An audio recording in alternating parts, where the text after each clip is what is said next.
Nos últimos vídeos, nós aprendemos um pouco sobre algumas ferramentas para o front-end, como Tailwind CSS, Vue.js e até JavaScript. Nesse vídeo será um pouco diferente, porque o que nós vamos construir aqui, você vai conseguir acessar, interagir e até mesmo colaborar com novos recursos. Basicamente, eu construí um mini Twitter a partir dos comentários aqui do YouTube. Como que ele funciona? Qualquer comentário feito aqui no canal, em qualquer vídeo, reflete no site do Código Escola. E ele também identifica se esse comentário tem algumas hashtags especiais e agrupa todos os comentários com aquela hashtag, criando uma espécie de trending topics de alguns assuntos. Por exemplo, todas as sugestões de vídeos que alguém já comentou algum dia aqui no canal, ou todas as dúvidas que já comentaram aqui no canal. E o mais interessante é que tudo isso é em código aberto, open source, e em mais ou menos 200 linhas. E o fato de ser em código aberto quer dizer que você pode colaborar, você pode submeter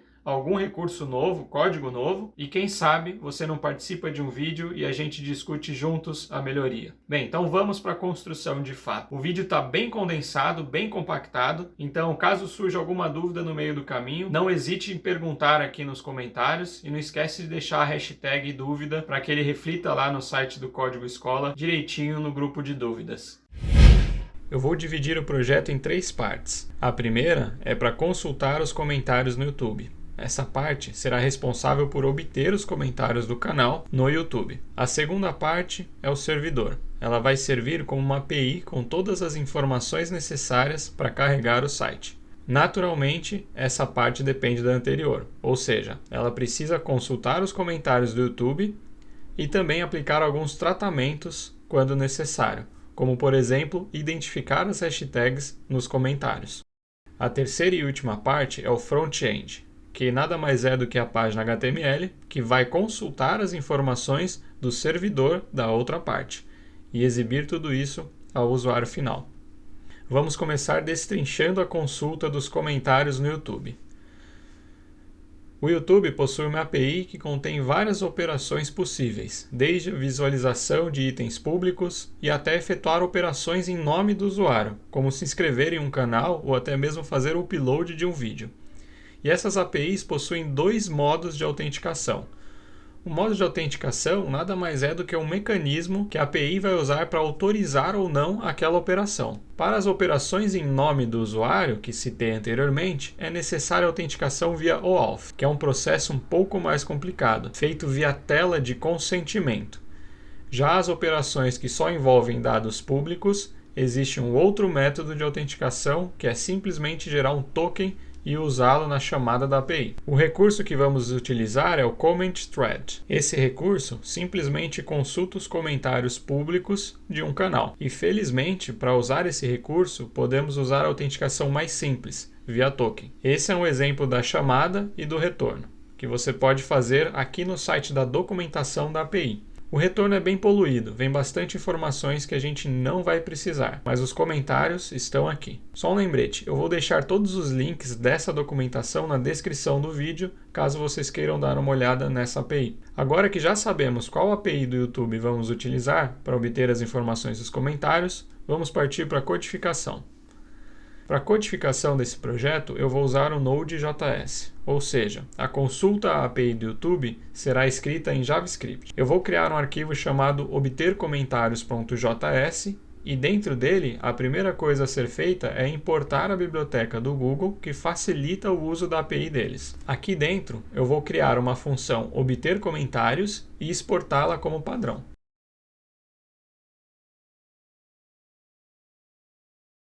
Dentro dessa função é que eu vou chamar a API do Google. E para chamar a API do Google, eu vou precisar de 2 informações que são de certa forma sensíveis. O token de autenticação, que eu já gerei anteriormente no site para desenvolvedores do Google, e também o ID do canal do YouTube, que aparece na URL do canal. No código, essas 2 informações estarão em variáveis de ambiente.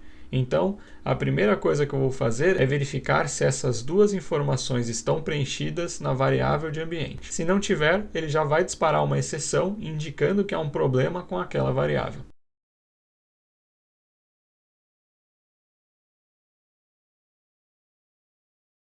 Na sequência, eu inicializo a API do YouTube através da biblioteca do Google passando a versão da API que eu quero interagir e também o token de autenticação. Eu vou criar um objeto com as informações necessárias para fazer a chamada da API. Aqui eu coloco o ID do canal do YouTube, que também está numa variável de ambiente, e também o número máximo de comentários que eu desejo obter naquela requisição. Coloquei 100, que é o maior número disponível. Nesse primeiro momento, a nossa aplicação vai processar apenas os últimos 100 comentários do canal. Por fim, eu faço a chamada da API, passando o objeto criado anteriormente. Essa chamada retorna uma promise. Dessa promise, eu vou retornar apenas a propriedade itens dentro da propriedade data da resposta. Aliás, eu tenho um vídeo no canal falando só sobre promises e alguns outros conceitos mais confusos do JavaScript. O link está na descrição do vídeo caso você queira conferir. Pronto, a função que busca os comentários do canal já está pronta. Essa é a primeira parte do projeto. Agora vamos codificar a segunda parte, que é o servidor. Primeiro, o que significa servidor?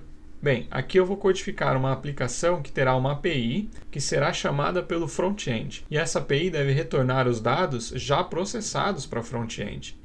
Ou seja, todos os comentários tratados da maneira que a gente precisa, especificando qual hashtag cada comentário contém. Aqui, inclusive, pode surgir uma dúvida de por que estamos criando uma aplicação servidora intermediária ao invés de fazer a chamada direto para a API do YouTube pelo front-end. Bem, tecnicamente é possível fazer isso, mas existem alguns motivos que me fizeram optar por essa abordagem. O primeiro é que com a existência dessa aplicação intermediária, eu tenho muito mais controle sobre quais informações o usuário final, que é o usuário que está acessando a página, vai ter acesso. Como, por exemplo, o token de autenticação, que aqui nessa abordagem vai ficar escondida na aplicação servidora. E outro motivo é que o projeto tem um potencial evolutivo bem maior dessa forma, com uma aplicação servidora. Se futuramente quisermos implementar mais recursos, mais integrações e assim por diante, a gente pode fazer todas essas implementações aqui nessa aplicação servidora.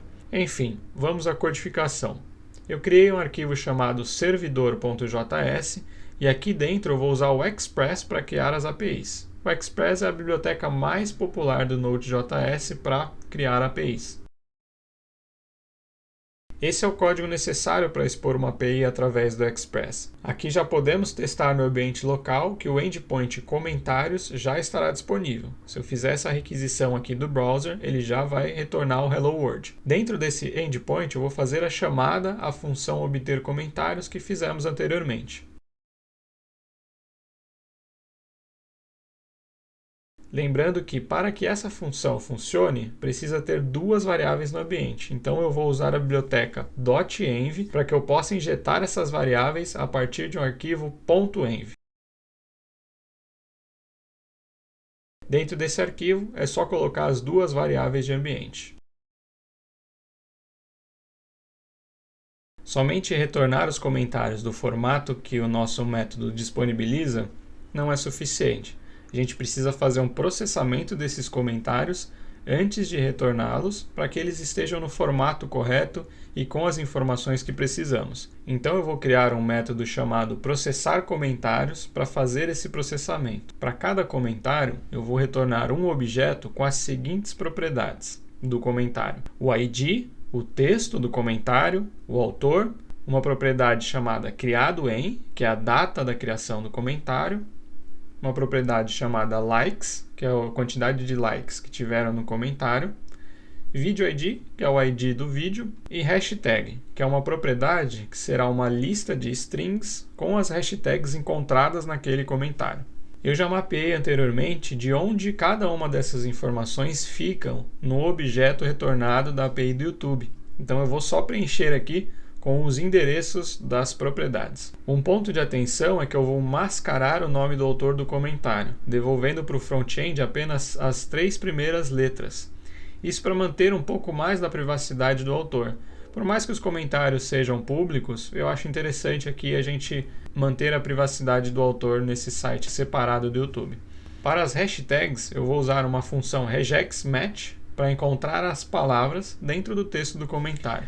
Agora é preciso aplicar essa transformação em cada item do array original. Para isso, eu vou usar o método map da biblioteca Lodash. Esse método aceita 2 parâmetros, o array original e o método de transformação que será aplicado em cada elemento do array original. Pronto, agora podemos retornar essas informações tratadas no endpoint.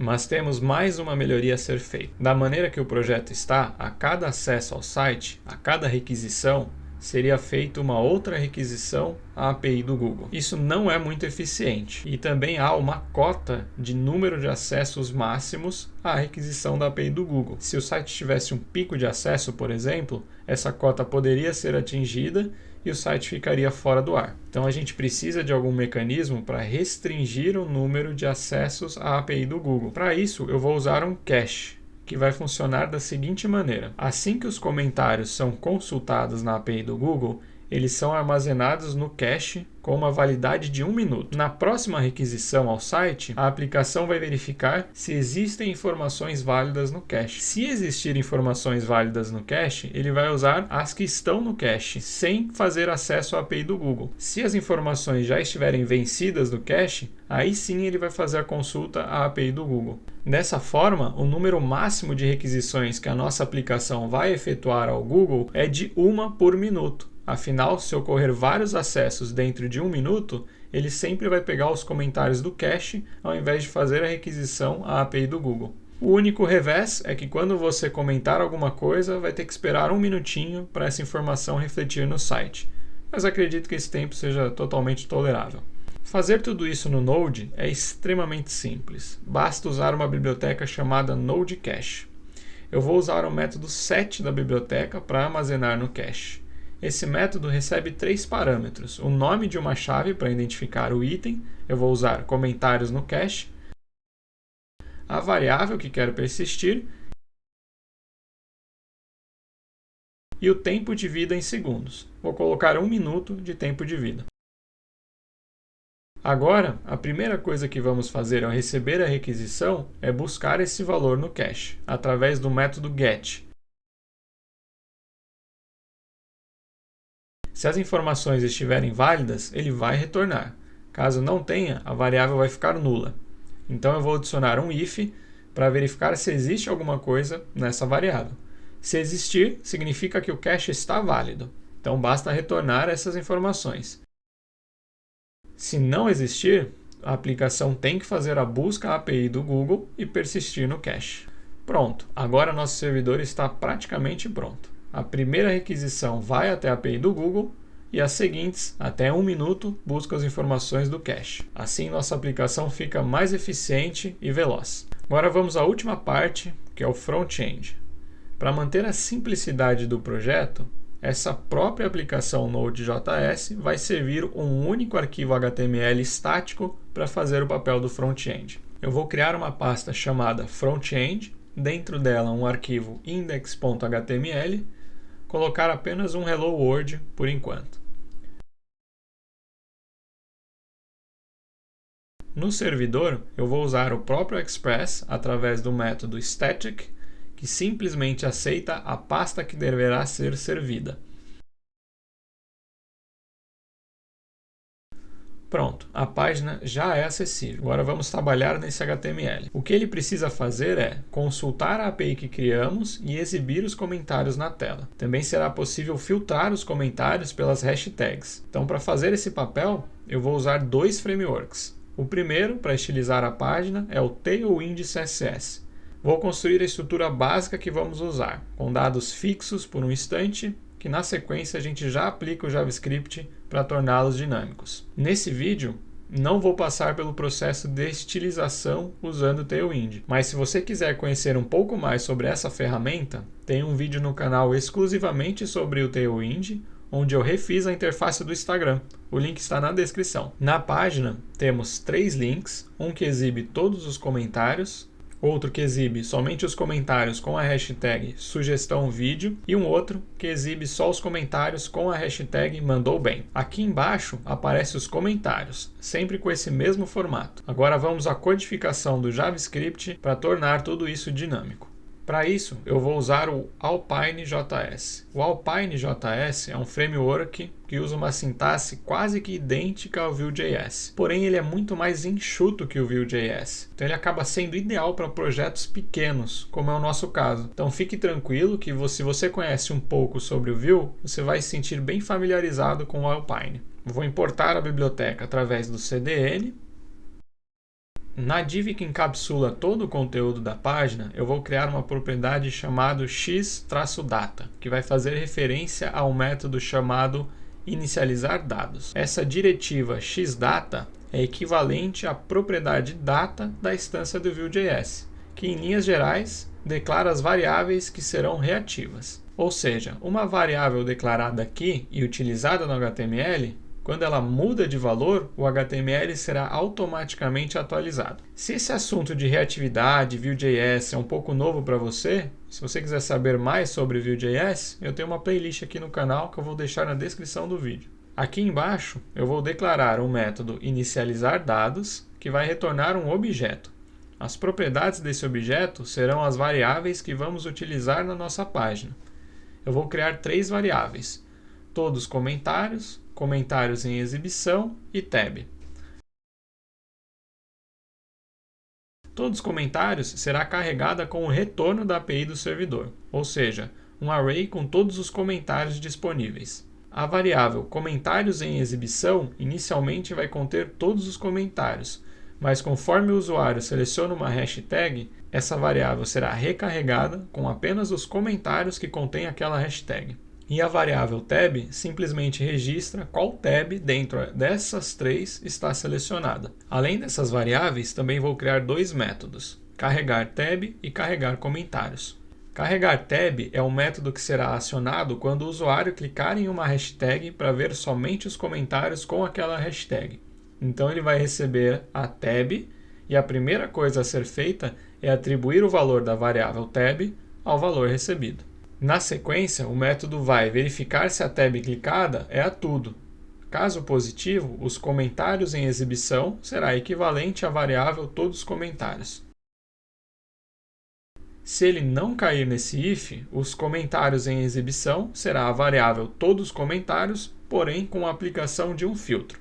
Esse filtro vai restringir os comentários, verificando se a propriedade hashtag possui a hashtag desejada.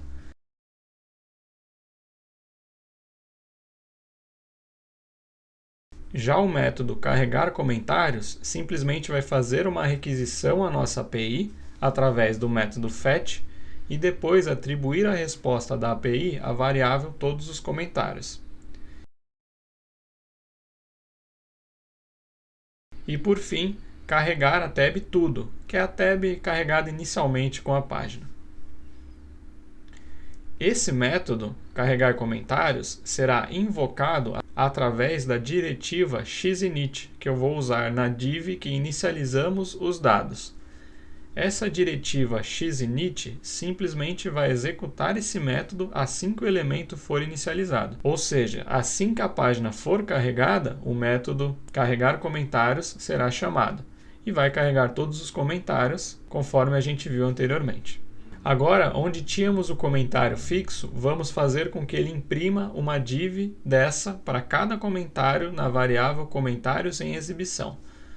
Para isso, eu vou adicionar uma tag template com a diretiva x_for, que vai percorrer o array comentários em exibição e criar um elemento para cada unidade do array.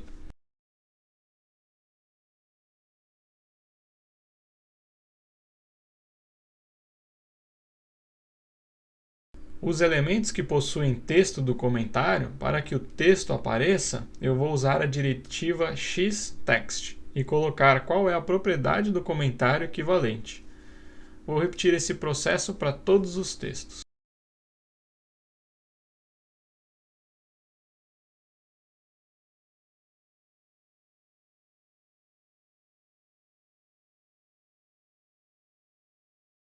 Nossa página está quase pronta. A última coisa a ser feita é fazer os botões que selecionam as tags funcionarem. Para isso, vou usar a diretiva @click e colocar o método que vamos chamar, que no caso é o carregar tab, passando o nome da tab equivalente.